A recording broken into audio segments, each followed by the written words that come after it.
Halo sahabat guru hebat, berikut adalah aksi nyata modul 1.4 Desiminasi Budaya Positif di Sekolah oleh Inyoman Radiasa, calon guru penggerak Angkatan 9 Kabupaten Gianyar. Dalam proses pendidikan ini, tentunya saya ucapkan terima kasih atas tuntunan dan bimbingan dari Bapak Fasilitator, Bapak Ketut Alit Saputra, dan Ibu Pengajar Praktik, Ibu Putu Suryani. Adapun pendahuluan dari kegiatan ini adalah sekolah adalah suatu tempat belajar dan menumbuh kembangkan karakter murid. Untuk itu diperlukan adanya lingkungan sekolah yang aman dan nyaman yang memberikan keleluasaan kepada semua warga sekolah untuk mengekspresikan diri. Dengan situasi yang nyaman akan mempermudah bagi sekolah untuk menuntun dan mengembangkan budaya positif yang dapat mendukung ketercapaian tujuan pendidikan yang sesuai dengan profil pelajar Pancasila. Sejalan dengan filosofis pemikiran Ki Hajar Dewantara bahwa pembelajaran di sekolah harus bisa membuat murid memperoleh kebahagiaan yang setinggi-tingginya, maka diperlukan adanya budaya positif di sekolah. Dengan penanaman budaya positif, hal-hal baik akan dimunculkan dalam berbagai kegiatan, dan semua itu dapat diciptakan mulai dengan pembuatan keyakinan kelas yang merupakan hasil sebuah kesepakatan bersama. Aksi nyata ini bertujuan untuk memberikan pemahaman dan menumbuhkan budaya positif di sekolah dengan meyakini nilai-nilai kebajikan universal serta menciptakan murid yang merdeka serta mempunyai disiplin kuat sesuai dengan profil pelajar Pancasila. Sebuah aksi nyata dapat tercapai jika dilihat dari apakah tolak ukur dari aksi nyata tersebut bisa diwujudkan. Tolak ukur tersebut diantaranya adalah terbentuknya keyakinan kelas melalui kegiatan kesepakatan kelas yang dilakukan wali kelas dan murid. Murid mampu menerapkan dan menjalankan keyakinan kelas yang telah disepakati. Guru menerapkan langkah segitiga restitusi ketika murid melakukan tindakan yang menyimpang dari keyakinan kelas dan mampu berkolaborasi dengan seluruh warga sekolah dalam membangun budaya positif. Lina masa tindakan yang dilakukan adalah yang pertama, meminta izin kepada kepala sekolah untuk melaksanakan desiminasi pentingnya penanaman budaya positif dan keyakinan kelas di sekolah. Berikutnya, berdiskusi dengan teman sejawat agar bersedia mengikuti kegiatan desiminasi. Yang ketiga, merencanakan jadwal dan tempat pelaksanaan desiminasi. Yang keempat adalah mengumpulkan rekan guru dalam pelaksanaan desiminasi pemahaman budaya positif. Dan yang terakhir adalah berbagi praktik baik tentang budaya positif yang telah dilakukan. Dalam mewujudkan tindak lanjut dari aksi nyata, tentunya kita membutuhkan dukungan. Adapun dukungan yang dibutuhkan adalah seluruh warga sekolah, baik itu kepala sekolah, dewan guru, orang tua murid, dalam berkolaborasi menumbuhkan serta membiasakan budaya positif di sekolah dan masyarakat, dan dukungan dari warga sekolah untuk berkomitmen menerapkan budaya positif secara berkelanjutan di sekolah, serta yang tidak kalah penting adalah dukungan ketersediaan sarana prasarana di sekolah yang memadai. Adapun harapan yang ingin saya capai setelah melakukan desiminasi ini, harapan saya semoga penerapan budaya positif dapat terwujud baik di lingkungan sekolah, rumah, dan masyarakat. Tujuannya agar tercipta suasana belajar yang aman, nyaman, dan menyenangkan. Berikut adalah video pelaksanaan desiminasi yang dilaksanakan pada hari Jumat 27 Oktober 2023 di SD Negeri 1 Peliatan. Baik, terima kasih Bapak Ibu semuanya dan teman-teman dan staf ini telah sedia hadir dalam undangan desiminasi budaya positif di sekolah. Yang terhormat Bapak Kepala Sekolah dan juga Dewan Guru. Nah, pada kesempatan hari ini saya akan mendesiminasikan tentang barunya budaya positif di sekolah. Namun sebelumnya, perkenalkan, saya Marti WP Angkatan 9 Kabupaten Gianyar bersama Imam Radiansa. Namun sebelum dimulai, marilah kita memanjatkan Bapak terlebih dahulu agar diseminasi ini berjalan dengan lancar. Mari kita berdoa menurut kepercayaan masing-masing. Berdoa dimulai. Berdoa selesai. Baik Bapak Ibu, pada sebelumnya pada penampilan individu kita telah belajar tentang visi kita. Nah di sini saya ingatkan Bapak Ibu tentang apa itu perubahan paradigma belajar yang akan kita bahas nanti. Terus yang kedua adalah disiplin positif. Terus yang ketiga adalah motivasi perilaku manusia. Terus apa kebutuhan dasar manusia, posisi kontrol apa yang digunakan. Terus kita akan membuat keyakinan kelas, dan yang terakhir adalah segitiga restitusi. Nah yang pertama itu masih ingatkah Bapak Ibu dengan tujuan pendidikan menurut Ki Hajar Dewantara? Di PMM Lapor Merdeka Mengajar itu sudah ditayangkan dalam video. Saya ingin tahu apakah Ibu Bapak masih ingat kira-kira apa tujuan dari pendidikan menurut Ki Hajar Dewantara? Mungkin dari Bapak Ibu ada yang bisa bantu. Mungkin ada benang merah, apa tujuannya kira-kira? Pendidikan menurut Ki Hajar Dewantara. Mungkin dari Pak Wiramo, mungkin pendidikan menurut Ki Hajar Dewantara dikatakan pada apa misalnya? Pendidikan Ki Hajar Dewantara mungkin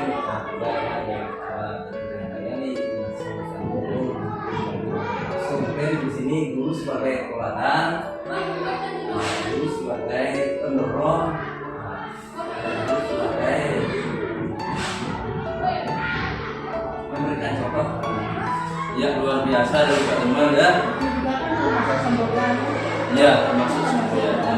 Nah di sana Pak Nyoman menekankan pada trilogi pendidikan. Di sana ada Bu Rayani, terus dengan Sosipolodo, Imam Langsung. Itu adalah salah satu tujuan. Namun apa hubungannya dengan materi kita hari ini?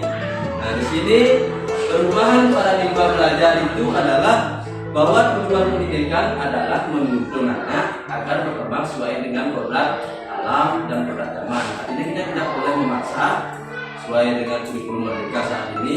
Kita jangan memaksakan kehendak kepada anak, tapi membebaskan anak sesuai dengan gaya belajarnya masing-masing. Terus yang pertama itu yang tumbuh dalam kodrat alam dan zaman. Terus tempat persembahyangan benih-benih dari budayaan. Di sekolah tempat anak-anak menemukan budayanya.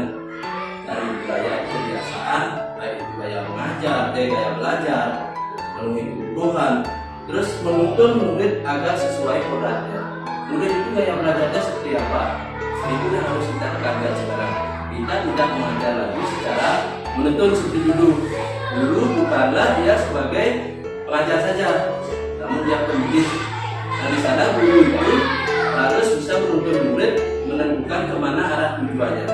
Jadi guru hanya fasilitator. Nah berikutnya itu ada perubahan paradigma belajar. Itu sebuah budaya akan terbentuk dan semakin kuat dengan adanya pembiasaan positif. Nah misalnya harus dilaksanakan sesuai dengan profil belajar Pancasila. Tentunya Ibu Bapak Guru itu sudah mengetahui apa saja dimensi-dimensi dari profil belajar Pancasila. Apa yang Bapak dan Ibu bayangkan tentang makna disiplin? Nah, di sini saya ingin tahu apa sebenarnya makna disiplin menurut Bapak Ibu. Menurut pengetahuan Bapak Ibu sendiri, apa sebenarnya disiplin menurut Bapak Ibu? Mungkin bisa dibantu. Apa kira-kira makna disiplin? Makna disiplin menurut pemikiran Bapak Ibu sendiri. Disiplin itu apa? Mungkin ada yang berpendapat? Apa yang dimaksud? Ya kira-kira menurut Ibu selama ini apa itu disiplin? Mungkin dari Bapak sudah sekolah ada tata tertib, aturan yang telah disepakati. menaati aturan yang telah disepakati. Bagus dari Pak Nyoman. Udah Wahyu mungkin? Sebagai tindakan Sebagai itu untuk bersifat positif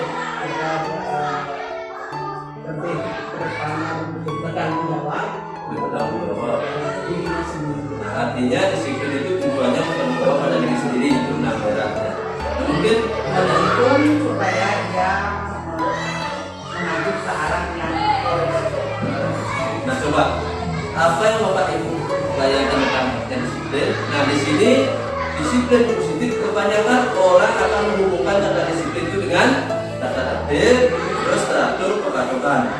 Nah, dalam budaya kita itu kata disiplin dipakai menjadi sesuatu yang dilakukan seorang pada orang lain untuk mendapatkan kepatuhan. Kita cenderung menghubungkan kata disiplin itu dengan sebuah kata ketidaknyamanan. Biasanya orang itu disiplin karena dia mematuhi aturan, bukan atas kesadaran sendiri. Nah, coba perhatikan yang selama ini miskonsepsi dari kita. Padahal seorang yang memiliki disiplin diri berarti mereka bisa bertanggung jawab terhadap apa yang dilakukannya. Nah, dengan berdasarkan nilai-nilai kebajikan. Untuk menciptakan disiplin positif, tentunya kita tidak lagi menggunakan sebuah hukuman, karena bentuk hukuman, melainkan dengan kebiasaan positif. Artinya hukuman itu dilarang dalam disiplin. Mungkin selama ini kita masih miskonsep tentang disiplin itu. Nah, ini adalah profil belajar Pancasila, nilai-nilai kebajikan yang harus diterapkan. Di antaranya ada beriman bertakwa pada dimensi 1 itu, terus ada toleransi rasa hormat, terus ada juga yang dapat dipercaya itu dalam keterampilan hidup. Nah, di sana ada, kalau yang pertama itu juga 5 dimensinya, terus yang kedua toleransi rasa hormat dan keterampilan hidup itu dapat dipercaya, dihormati, tidak merendahkan orang lain dan memberikan yang terbaik kepada diri. Yang berikutnya, disiplin positif. Tugas kita akan menciptakan murid-murid yang memiliki disiplin diri sehingga mereka bisa berlaku sesuai dengan nilai-nilai kebajikan yang ada tadi. Misalnya bertakwa, terus menghormati orang lain, bertanggung jawab pada diri sendiri. Mari kita tanyakan ke diri kita sendiri, bagaimana kita berlaku? Mengapa kita melakukan segala sesuatu? Apakah kita melakukan sesuatu itu karena ada dorongan atau faktor lain? Nah, coba pikir selama ini kita sudah berbuat. Apa yang dasarnya itu berbuat? Apakah karena ada dorongan ataukah karena ketakutan akan peraturan? Mungkin ibu-ibu dalam hatinya sudah bisa jawab. Mungkin di sini perhatikan, terkadang kita melakukan sesuatu karena kita menghindari rasa sakit atau ketidaknyamanan, karena juga melakukan sesuatu untuk mendapatkan apa yang kita mau. Nah, di sini ada 3 motivasi perilaku manusia. Yang memotivasi perilaku manusia ada 3. Yang pertama, apakah karena takut ditegur oleh atasan? Misalnya kita malu dengan sekolah, mungkin kita masuk pagi karena malu dengan sekolah. Terus apakah ingin mendapat pujian? Misalnya kita melakukan hal, harus ada yang memuji dari luar. Misalnya, oh dia itu rajin, kita hal itu yang ingin mendapatkan. Terus yang ketiga, apakah ingin menghargai diri sendiri?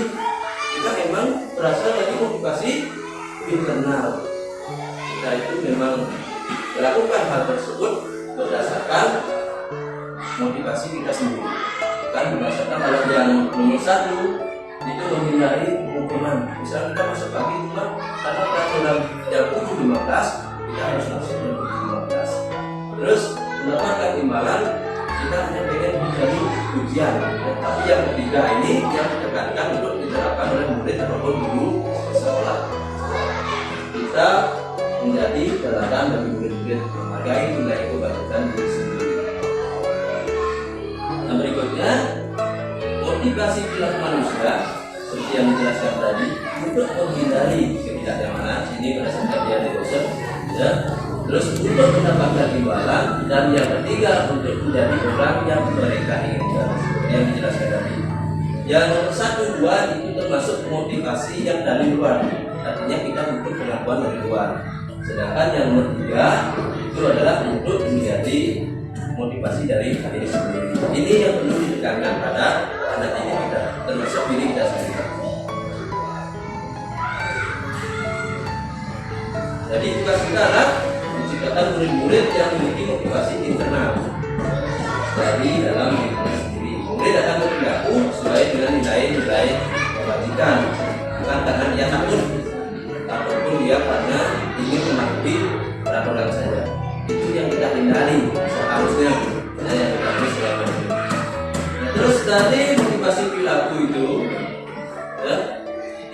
ada 3. Bagaimana jika murid datang ke sekolah? Salah satu contoh. Apa yang Bapak Ibu akan lakukan? Apakah 1, memberikan hukuman? Terus apakah Ibu memberikan konsekuensi atau restitusi? Nah, di sana ada 3 jenis bentuk motivasi tindakan kita. Nah, nanti akan dijelaskan. Perhatikan perbedaan sekarang. Di sana ada identitas gagal pada hukuman. Hukuman itu cenderung dia mengalami identitas gagal. Artinya kita akan menggagalkan identitas murid itu. Di sana kalau kita memberi hukuman yang selama ini mungkin sudah kita lakukan, itu akan membentuk produk yang gagal. Contoh, sesuatu yang sangat menyakitkan harus terjadi. Tidak nyaman untuk murid jangka panjang kalau dia terus dihukum. Terus, kalau identitas sukses, ini kemungkinan 2 hal yang kita lakukan. Yang pertama, kita memberikan konsekuensi. Yang kedua adalah restitusi. Jadi restitusi akan dijelaskan. Konsekuensi sesuatu itu memang harus terjadi. Kalau restitusi itu kita mengasih pilihan kepada anak. Kita tidak langsung menghukum. Misalnya, contoh, anak terlambat, kamu harus bersihkan WC. Itu termasuk apa? Hukuman atau konsekuensi? Atau restitusi? Anak-anak kamu terlambat, silakan bersihkan WC-nya. Terus apa? Ayo, mungkin ada yang dari terus apa? Apakah dia hukuman, konsekuensi, restitusi? Terus apa? Hukuman. Karena itu sifatnya adalah yang menyakitkan. Sedangkan kalau konsekuensi mungkin Bapak Ibu besok jangan terlambat atau berdiri di depan kelas. Iya. Kalau restitusi itu mencari kenapa dia terlambat. Kenapa terlambat? Kita cari dia perbaikan. Nah, itu salah satu. Dan terus di sini juga ada identitas pada hukuman. Itu identitas gagalnya. Kemudian anak belajar menyembunyikan kesalahan. Karena apa? Karena takut dihukum. Tapi kalau konsekuensi, kemudian anak belajar dia akan taat peraturan. Silakan anak-anak buat PR. Dia membuat ya PR. Tapi kalau dia berupa hukuman, biasanya kalau murid dikasih PR, ibu bapak guru hukum di depan kelas, itu kan namanya hukuman. Karena sifatnya tidak mendidik. Jadi sebaiknya yang dilakukan adalah identitas sukses yang dilakukan. Misalnya konsekuensi itu murid itu kita taat peraturan. Kenapa tidak buat PR? Apa alasan tidak buat PR? Apa perbaikan yang perlu kamu lakukan agar kamu besok tidak mengulangi hal ini lagi? Itu salah satu contoh yang kita lakukan. Kita tidak boleh menghukum murid itu di luar hal yang berkaitan dengan pembelajaran. Lalu menurut dari lapangan itu sudah tidak boleh. Menurut nanti di halaman harus ada kaitannya dengan pendidikan. Dan terus berikutnya, setelah memahami tabel tadi, apa yang akan ibu bapak guru lakukan jika menemukan murid yang berperilaku negatif? Ibu bapak guru sudah saya sediakan kertas. Silakan buat satu kalimat saja apa yang ibu lakukan jika menemui murid berperilaku negatif. Silakan ibu bapak. Jika seandainya ibu bapak menemukan murid yang berperilaku negatif, apa solusi ibu? Apa yang ibu lakukan? Misalnya negatif kan banyak ya, mungkin terlambat, tidak buat PR, bertengkar, berkelahi, saling ejek. Apa yang ibu bapak lakukan?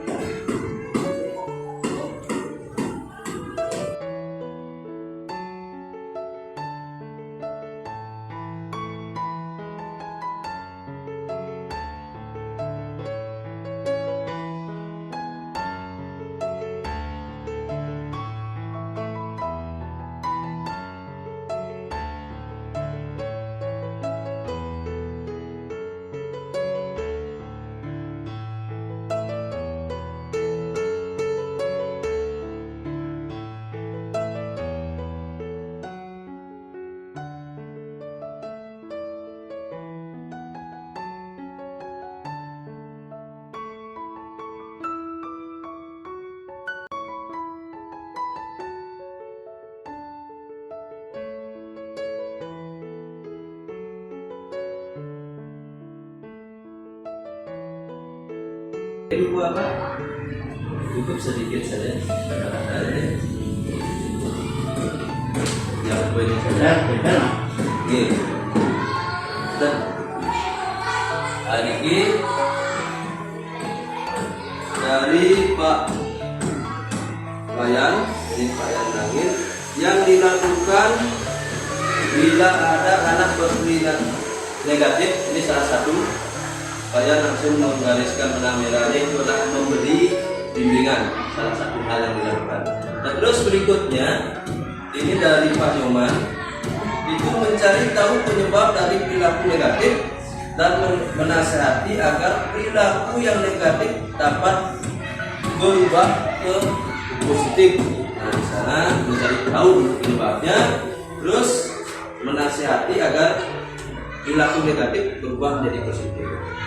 Nah, terus dari Bu Agung Krisna, kita sebagai guru akan memberikan pengarahan agar tidak berbuat negatif lagi, karena berbuat negatif akan merugikan diri sendiri. Coba Bu Dewayu. Oke. Nah, Bu Dewayu, jika menemukan murid yang berperilaku negatif, menurut saya kesadaran diri anak sangat penting untuk memahami perilakunya. Guru menegur siswanya. Nah, ini dari Bu Lastri. Yang saya lakukan bila menemukan perilaku negatif dari murid, saya menasihati lain kali tidak boleh diulangi lagi. Nah, ini yang terakhir jawabnya. Yang saya lakukan adalah menyuruh anak agar tidak melakukan perbuatan lagi yang sama, ya. Kalau setelah saya cari poinnya, hal-hal yang Bapak Ibu lakukan itu adalah memberikan nasihat atau bimbingan agar tidak melakukan perbuatan dan menunjukkan motivasi diri. Ya. Nah, sekarang perhatikan, mungkin ada contoh beberapa. Bapak Ibu silakan tentukan ini. Mencatat 100 kali di dalam buku kalimat yang hukuman atau konsekuensi. Mencatat 100 kali di dalam buku kalimat, saya tidak akan terlambat lagi karena terlambat ke sekolah. Termasuk hukuman atau konsekuensi? Hukuman, ya. Terus yang pertama kita sepakati apa? Hukuman. Mungkin ada yang beda? Ada. Yang kedua, lari mengelilingi lapangan basket 2 kali karena terlambat ada di sekolah. Apa? Lari mengelilingi lapangan basket 2 kali hukuman juga. Oke. Terus yang ketiga, murid diminta ustaz, hukuman. Terus menggantikan kertas tugas teman yang telah dicoret. Menggantikan konsekuensi. Terus membersihkan tumpahan air di meja tulis karena tersenggol pada saat belajar. Konsekuensi, murid disuruh untuk mengenakan sepatu seharian di sekolah karena tidak mengenakan sepatu hitam. Lari mengelilingi lapangan basket. Nah, sekarang coba kita cek atau refleksi jawaban Ibu. Jika semuanya benar, berarti Ibu sudah paham mengenai hukuman dan konsekuensi. Nah, tepuk tangan dulu. Jawabannya sudah berarti Ibu sudah paham tentang perbedaan hukuman dan konsekuensi. Karena di sini Bapak tidak melihat mata pelajaran. Coba diperhatikan lebih dalam lagi. Dari beberapa lapangan ada pelajaran hati-hati baca kalimat bisa ada video. Sudah, jadi jawab Ibu salah satu, tapi tidak apa-apa, sudah luar biasa. Salah satu. Iya, Yang mana? Membersihkan tumpahan air. Apa tumpahan air? Yang paling bawah itu adalah konsekuensi. Kenapa? Karena dia prakteknya itu di lapangan. Sehingga kalau lari itu kan berkaitan dengan mata pelajaran olahraga. Jadi itu merupakan konsekuensi. Nah, berikutnya institusi itu apa? Pemberian hukuman akan membuat identitas gagal seperti yang di dalam tadi. Untuk membentuk identitas sukses pada murid kita bisa melakukan konsekuensi dan restitusi. Jangan sekali-sekali ibu memberikan hukuman. Sebenarnya yang ibu bapak lakukan ke depannya adalah dengan konsekuensi atau restitusi. Karena tujuannya ini adalah kalau kita memberi hukuman, kemungkinan anak-anak itu akan minta dengan kelompoknya sendiri. Namun kalau kita berikan konsekuensi, dia akan bisa kembali pada kelompok mereka tadi. Terus yang berikutnya, nah di sana ada ciri-ciri restitusi, bukan untuk menebus kesalahan, memperbaiki hubungan, kita memberikan tawaran, bukan paksaan, terus menuntut untuk melihat ke dalam diri anak, kita mencari kesalahannya, dia yang kita suruh memberikan kesalahan, terus mencari kebutuhan dasar, terus cara yang paling baik itu karakter bukan tindakan, terus fokus pada solusi, mengembalikan murid yang berbuat salah kepada kelompok. Kita kembalikan dia ke komunitas. Jangan sampai kita mendiskriminasi. Sampai ibu bapak, ini adalah kebutuhan dasar manusia. Jadi seorang murid ini harus kita berikan hal seperti ini. Misalnya kebutuhan akan bertahan hidup, penguasaan, kebebasan, kesenangan, kasih sayang, dan rasa terima kasih. Dan setiap tindakan memiliki tujuan. Tujuan kita adalah seperti ini. Mungkin ibu melakukan atau kita sebagai pendidik, tujuan kita mendidik apa? Selain kita untuk mungkin ibu senang mengajar, kesenangan kita juga tujuannya untuk bertahan hidup, ya, untuk mendidik kebebasan kita. Dan berikutnya, nah di sini ada sebagaimana posisi ibu bapak saat mengontrol sisi murid. Ini kita ke posisi kontrol. Bagaimana posisi kontrol ibu bapak? Ada 5 posisi kontrol. Kira-kira yang selama ini bapak ibu lakukan yang mana? Kira-kira apakah menghukum? Apakah membuat rasa bersalah? Apakah ibu bapak sebagai teman saat menindak siswa? Apakah memantau? Apakah manajer? Mungkin artinya belum bapak ibu tahu. Cuma kayaknya kalau menghukum mungkin tadi sudah ya. Kalau menghukum kita bagaimana cara kita menghukum? Nah ini ada 5 posisi kontrol yang harus dipahami. Apa yang harus kita lakukan untuk siswa? Apa yang kita lakukan? Sekarang perhatikan. Sebagai penghukum, ketidaknyamanan dan rasa takut itu akan timbul dari siswa. Contoh, kata-katanya, patuhi aturan saya atau awas. Itu termasuk kata-kata menghukum. Terus kamu selalu saja jahat. Terus pasti selalu yang terakhir selesai. Itu ibu memponis sebenarnya atau menghukum. Terus sendiri. Terus paling belakang saya. Itu termasuk menghukum. Nah, terus berikutnya kita sebagai pembuat rasa bersalah. Ibu sangat kecewa sekali dengan kamu. Itu kaitannya dengan rasa atau psikologis. Bapak kecewa sekali sama kamu kok sampai berbuat itu. Itu sudah kaitannya dengan membuat rasa bersalah. Iya. Berapa kali bapak harus beritahu kamu ya? Sana mental anak akan kena di sana. Kis. Terus gimana coba? Kalau orang tua kamu tahu kamu berbuat begini, mungkin kita juga pernah berbuat seperti itu. Terus sebagai teman, ayo bantulah demi bapak ya. Kalau aja kita berteman, seolah-olah kita tidak ada perbedaan hubungan. Terus ayo ingat tidak bantuan bapak selama ini. Ya sudah, kali ini tidak apa-apa. Nanti ibu bantu bereskan itu sebagai teman. Kalau sebagai pemantau dulu, pemantau itu kita akan mengingatkan peraturannya apa deh, peraturannya apa nah. Kita mengingatkan dulu, biar anak-anak itu sadar sendiri. Terus apa yang telah kami lakukan, sanksi dan konsekuensinya apa? Itu termasuk dalam observasi yang dilakukan. Terus pada posisi manajer, dia ini lebih ke keyakinan apa yang telah kita sepakati. Apa yang kita yakini, apakah kamu meyakini tentang apa yang kita lakukan? Ini 5 posisi kontrol.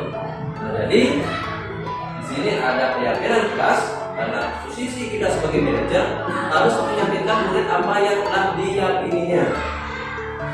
Seorang akan lebih tergerak dan semangat untuk menjalankan keyakinannya daripada hanya sekedar mengikuti peraturan.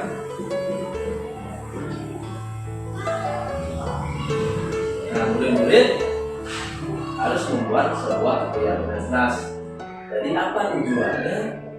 Nah, itu di sana sudah dijelaskan. Mereka belum mendengarkan dan memahami arti sesungguhnya tentang peraturan. Karena peraturan itu sifatnya lebih memaksa. Dan salah satu kegiatan yang bisa kita lakukan agar murid tergerak yaitu membuat keyakinan kelas. Nah, cara-cara dari membuat keyakinan kelas, sebelumnya ini harus dipahami. Keyakinan kelas bersifat abstrak dari peraturan. Keyakinan kelas berupa pertanyaan-pertanyaan yang sifatnya universal. Pertanyaan keyakinan kelas senantiasa dibuat dalam bentuk positif. Ingat, positif bukan negatif. Bagaimana kalimat positif itu? Misalnya kita menghilangkan kata tidak. Biasanya kan jangan buat apa sembarangan. Itu bukan merupakan keyakinan.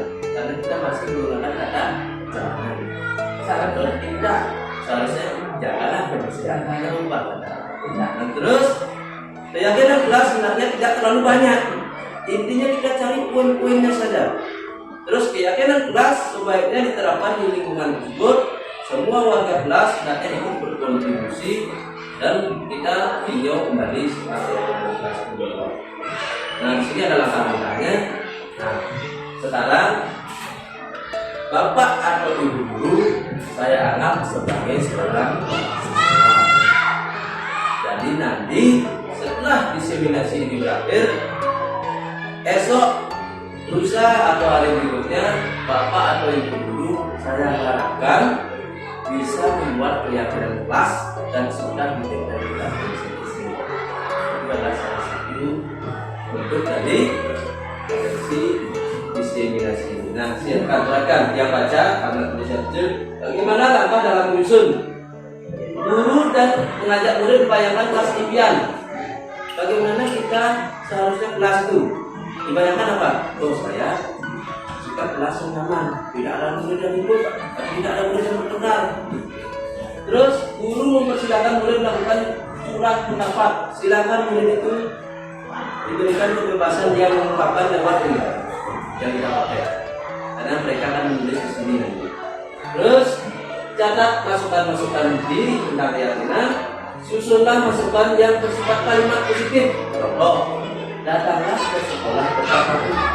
Bukan, jangan datang lama ke sekolah. Itu sedang salah. Pakailah kalimat yang positif. Ya, datanglah ke sekolah. Nah, selanjutnya ajak murid-murid menemukan nilai kebajikan. Nilai kebajikan itu ada banyak. Seperti yang tadi itu. Berdakwah kepada Tuhan, mandiri, gotong royong, dimensi kepil, belajar Pancasila. Mana yang kita sedang berusaha? Terus sebaiknya keyakinan kelas tidak terlalu banyak. Bisa antara 3 sampai 7 prinsip keyakinan. Misalnya murid itu Bapak kan ada 30.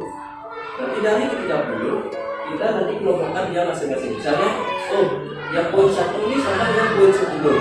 Dia temanya tentang tanggung jawab. Nanti kita kumpulkan dia jadi satu. Terus intinya di atasnya bertanggung. Terus murid tidak membuang sampah sembarangan. Itu kan tidak boleh sebenarnya, ya.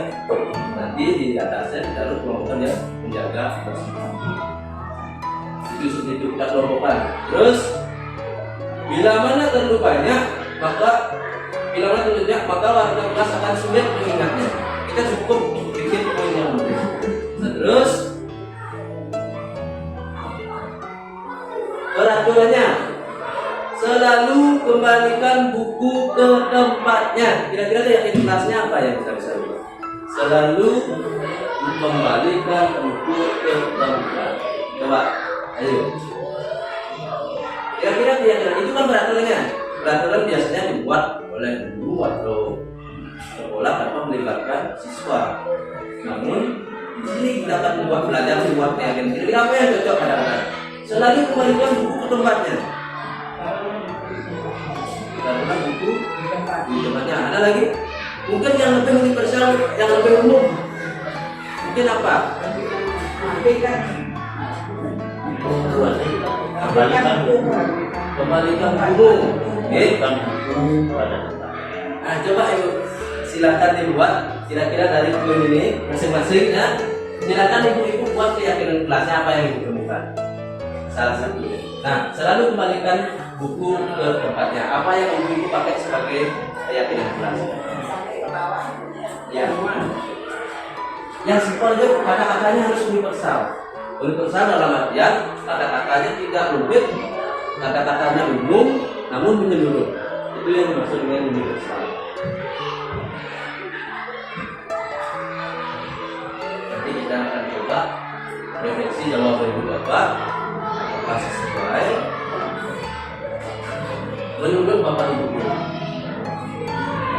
Nanti kita akan tempelkan, kita coba berdasarkan peraturan ini. Nanti kita tempel di sini. Nanti kita lihat jawaban ibu bapak apakah sesuai dengan yang diharapkan keyakinan kelas.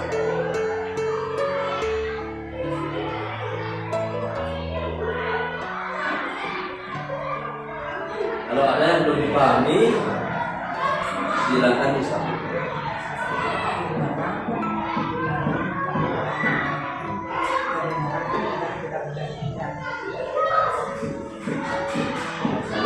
Dilarang melakukan kekerasan, dilarang menggunakan narkoba.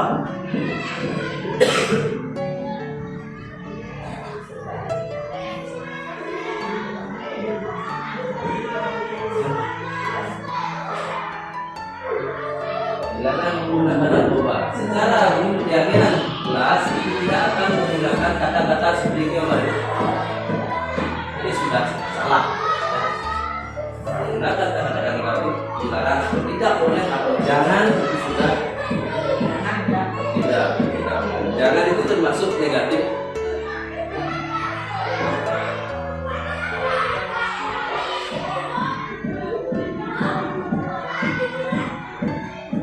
Nanti diharapkan itu bapak guru untuk membuat kelas jawab yang simpel aja Pak.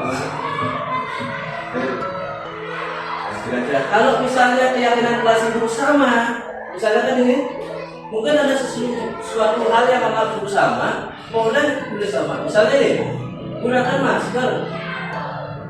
Ada nggak yang sama dengan itu? Apa buat satu aja di keyakinan kelas? Dan sambil jalan, mungkin kita saling berpendapat ya. Selalu kembalikan buku ke tempatnya. Kira-kira apa yang cocok? taruh buku pada Kembalikan buku sesuai jadwalnya. Kembalikan buku sesuai jadwal. Kembalikan buku pada tempatnya. Coba kita cek. Coba kita cek ya. Nah, kita coba poin 1, 2, 3 aja dulu. Karena mungkin belum banyak yang selesai ya. Nah, kita coba cek. Perhatikan Bapak Ibu. Ini yang dimaksud dengan keyakinan kelas. Katanya akan universal, katanya bersifat umum. Mengembalikan buku ke tempatnya itu termasuk tanggung jawab. Terus dilarang mengganggu orang lain itu termasuk menghormati. Nah, berarti misalnya di rumah. Dan terus hadir di sekolah 15 menit menghormati orang lain dan berkomitmen. Terus dilarang melakukan kekerasan itu orang yang kelasnya keselamatan dan menghormati orang lain. Dilarang menggunakan narkoba itu termasuk kesehatan. Kita menggunakan kalimat yang universal. Artinya kalimatnya itu kalimatnya sama. ya, kalimatnya harus umum, semuanya ini. sehingga dia orang ini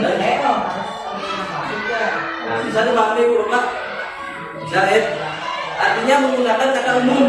Kalau misalnya ibu cuma memberikan kata kembalikan buku pada tempatnya, nanti kalau misalnya pulpen yang hilang, ibu bapak ini tak bisa karena yang kelasnya itu kembalikan buku pada tempatnya. Seandainya pulpen yang tidak dikembalikan, itu bukan keyakinan kelas saya Pak. Karena keyakinan kelas saya adalah cuma mengembalikan buku. Nah, kalau tanggung jawab, apapun yang dilakukan di sekolah harus dikembalikan. Itu. Oke. Ini Bapak. Nah sini ada rekomendasi pembuatan dia dengan kelas yang sudah saya lakukan.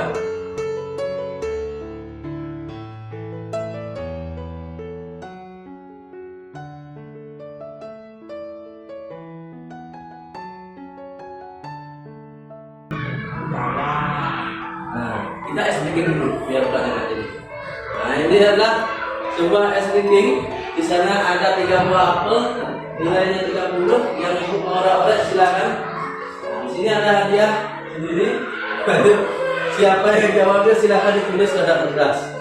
Ada es breaking. 3 buah apel itu 30. Silakan ibu orang-orang tidak es breaking dengan rasa apa ya. Nah, ada 3 buah apel, di sana ada 30.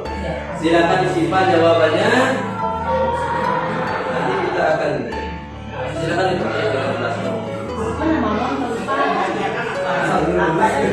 Silakan ibu asal otak. Yang ditanya yang di bawah, coba. Mainkan logikanya. Nah, itu ada operator belakang itu sudah 15. Nah, nomor 15. Satu sama 10 sama 4. Berapa? Ayo, silakan disimpan jawabnya Ibu Bapak. 16. Nanti ada hadiahnya. Ayo. Dan nomor 1 Udah, kayak enggak? dan 16. kan yang mana itu jawab 16. Pertanyaan ini. Oh, pertanyaannya yang Yang kalian jawabnya. Oh iya. Hati-hati. 15. Ibu Bayu jangan membocorkannya. Silakan cari sendiri. Coba siapa yang sudah tahu? Bu Bayu berapa? 1 sama 10 sama 4. Yang berapa sih? 15. 15. Bang, pertama lagi. 15. Nah, coba kita lihat hasilnya yuk. Tes breaking dulu. Perhatikan. Berapa jawabnya? Satu apel nilainya 10. 10 tambah 10. Kan 30? Satu pisang, ingat satu pisang. Satu pisang nilainya 1. 4 pisangnya. Ini 4, ini 3 pisangnya Ibu. Tolong teliti ya. 3 pisang. Iya. Coba perhatikan kembali. Pisangnya ada 3 yang 1, 2, 3.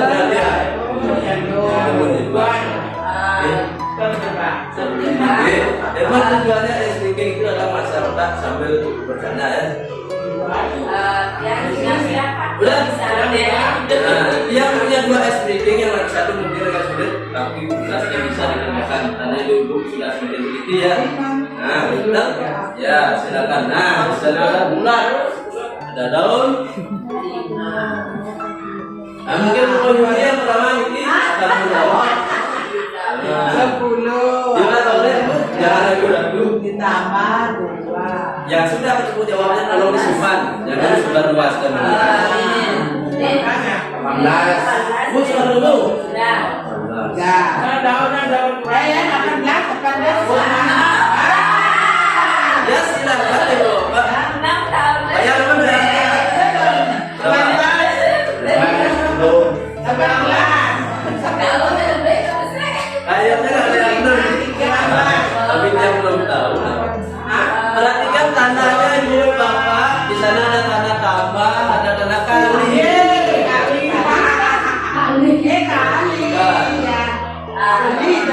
Ayo. Asik, asik. Ayo. Jadi buku ini silakan maju dan jelaskan.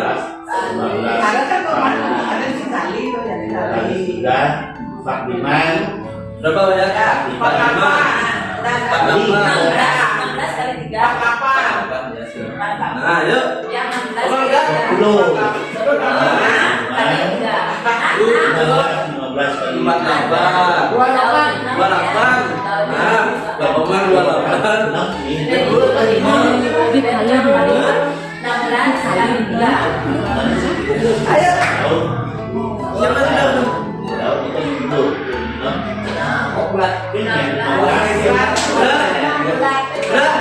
Apa lagi? Tambah berapa? Ya kita klik. Perhatikan. Nah, yes.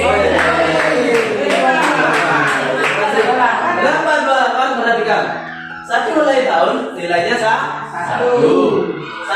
satu bulan itu nilainya tiga. Berarti kan di sini apalnya siapa ibu?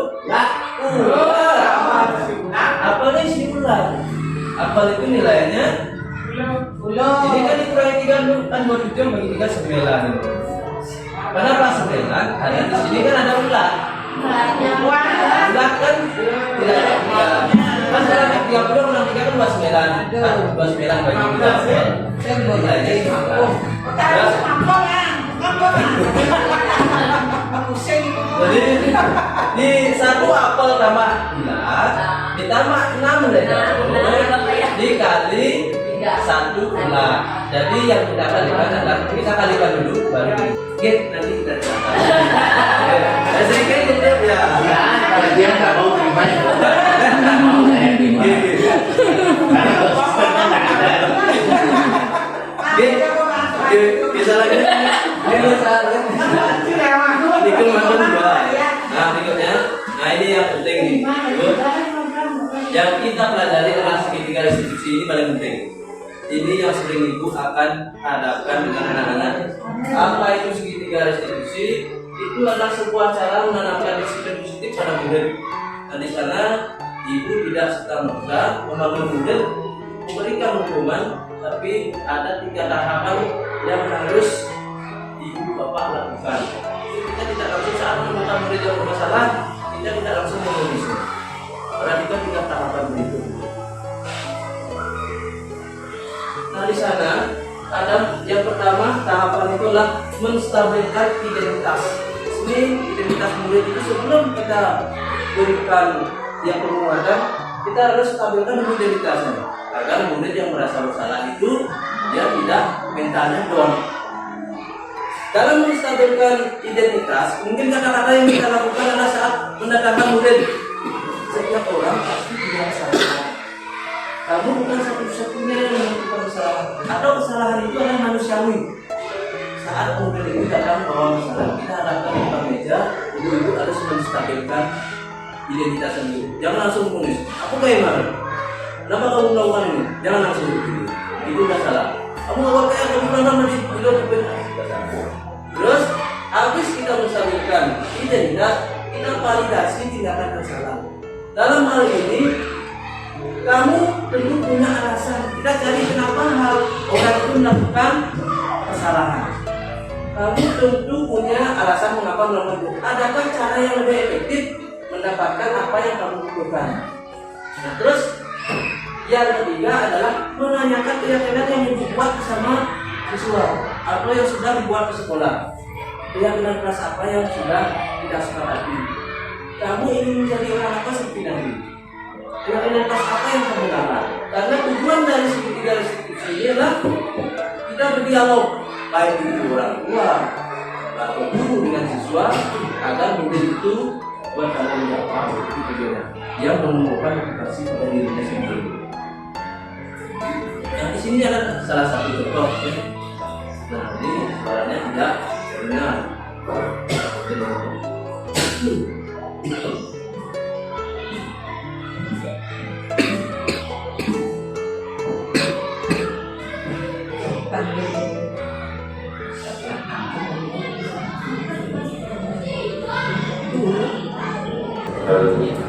Tadi pas belajar bahasa Inggris, ya, tadi pas belajar bahasa Inggris itu Inggris lingkungan ya, ya, belajar itu apa?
Nah, di sini saya jelaskan ya, intinya dalam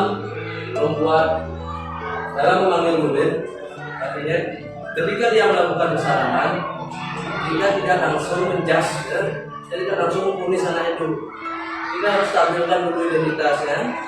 Setelah distabilkan identitasnya, baru kita mencari apa sebenarnya masalahnya.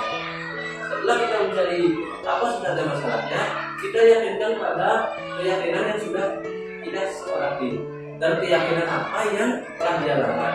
Terus bagaimana cara kita agar dia menjadi pribadi yang berbeda lagi dalam menyepakati keyakinan itu. Misalnya kayak tadi dia melakukan karena berkata mengetahui ya akhirnya ikut dan sampai mengulang meja. Karena kita cari dulu kesalahan ketika stabilkan dulu, nanti tanyakan keyakinan. Terus berikutnya, ini adalah dokumen penerapan budaya positif sebenarnya yang sudah kita lakukan, ya. Di sana ada kita melakukan persembahyangan dan juga ada dokumen Busalyo, itu juga termasuk budaya positif. Budaya positif adalah kebiasaan atau pembiasaan yang sudah kita lakukan yang positif selama ini. Bapak sebenarnya sudah banyak melakukan budaya positif. Salah satu contoh itu melaksanakan persembahyangan, di mana nilai kebajikan yang sudah kita peroleh di sana dalam buku pelajaran Pancasila dan nilai iman dan takwa. Saya sudah masuk ya, masuk video di sana. Ini salah satu kewakilan kerja bakti, terus bersehan. Di sananya sudah ada dalam gotong royong juga, mandiri juga ada di sana saat mengerjakan sendiri. Dan terus ada juga dokumen tentang yang pernah kita lakukan. Pembiasaan senam pagi, kita sudah melakukan senam selama ini, bahkan itu tiap hari ya, setiap hari Sabtu.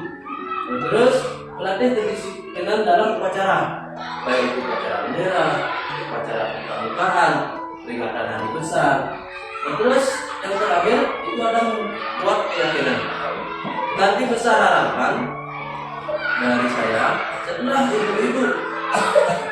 ibu dan bapak selesai designasi, kedepannya harapan di dalam sekolah ataupun di luar sekolah, karena ini kaitannya dengan budaya positif.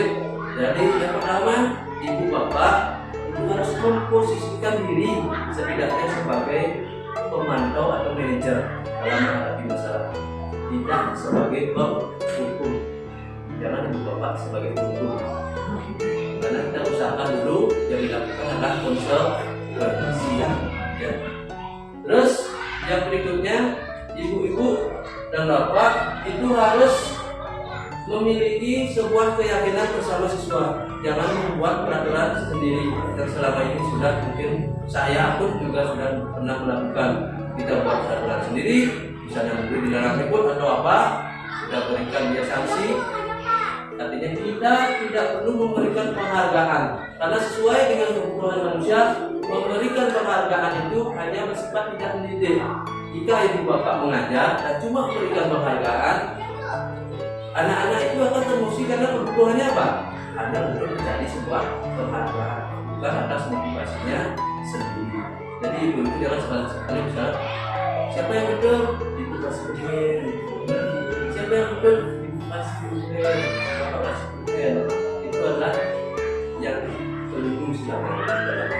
Seharusnya kita menemukan motivasi yang sadar ya. Terus yang ketiga, dalam pemecahan masalah itu setidaknya kita menerapkan segitiga distribusi. Dan dari yang telah didesiminasikan tadi, yang harapkan ibu-ibu membuat satu buah refleksi dari pembelajaran yang sudah kita lakukan. Silakan ibu-ibu tulis nanti yang akan pakai umpan balik dari refleksi yang telah Bapak lakukan. Apa yang belum dipahami, umpan balik apa, silakan tulis di kertas itu, nanti mohon dibuka. Silakan ya sudah. Silakan refleksi dan umpan balik. Apa yang perlu yang perbaiki dalam proses desiminasi? Yang perlu diperbaiki itu sebagai umpan balik. Terus apa yang ibu dapatkan setelah yang diskriminasi kita dulu itu dulu apa yang ibu bapak dapatkan, setelah itu apa yang ibu bapak belum dapatkan atau apa yang perlu yang perbaiki sebagai umpan balik. Nanti mungkin di destinasi berikutnya biar bisa yang lebih kuat. Kira-kira adakah sesuatu hal yang sebelumnya Bapak Ibu tidak ketahui dan saat diseminasi ini mungkin sebagai pengalaman baru? Adakah Ibu Bapak yang mau dapat dari sekian paparan yang sudah disampaikan tadi? Mungkin ada yang selama ini saya seperti ini, ternyata seperti ini. Mungkin Ibu Bapak ingin menyampaikan pendapat, silakan. Dulu aku bapak dari Siapa yang boleh? dia bapak. Ya silakan. Pak. Terima kasih waktunya. Kalau menurut penggerak setelah mengamati diskriminasi tadi, semestinya beberapa hal yang sudah dilakukan semua ini, namun perlu ada penyempurnaan. Hal-hal yang tidak bisa dilakukan, saya yakin semua guru itu melakukan yang tidak saat sebelum kita mengikuti diskriminasi. Setelah melihat diskriminasi tadi, hal-hal yang negatif itu bisa dikurangi. Apa yang dilakukan oleh seorang guru terhadap siswa yang berbudaya positif di sekolah yang ini beberapa setelah mendengarkan diskriminasi tadi, banyak hal-hal yang perlu kita perbaiki. Terima kasih. Oke, terima kasih. Saya atas refleksi yang telah diberikan sangat bagus sekali. Jadi mungkin ke depannya kita bersama-sama, termasuk saya dan juga rekan guru lainnya, mungkin budaya positif kita akan yang sudah kita biasakan lagi, terus yang belum mungkin kita akan terapkan. Mungkin ada teman-teman yang ingin atau hasil refleksinya apakah bisa dikumpulkan yang pakai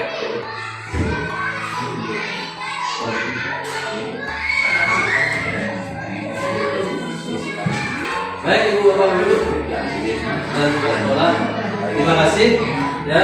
Namun sebelumnya terakhir kita di sini dari semua yang sudah dia paparkan itu kesimpulannya ada budaya positif itu hanya bisa terwujud melalui kebiasaan-kebiasaan positif di sekolah yang akhirnya terbentuk budaya positif yang dapat menumbuhkan motivasi visi kepada diri murid sehingga menciptakan murid yang berkarakter.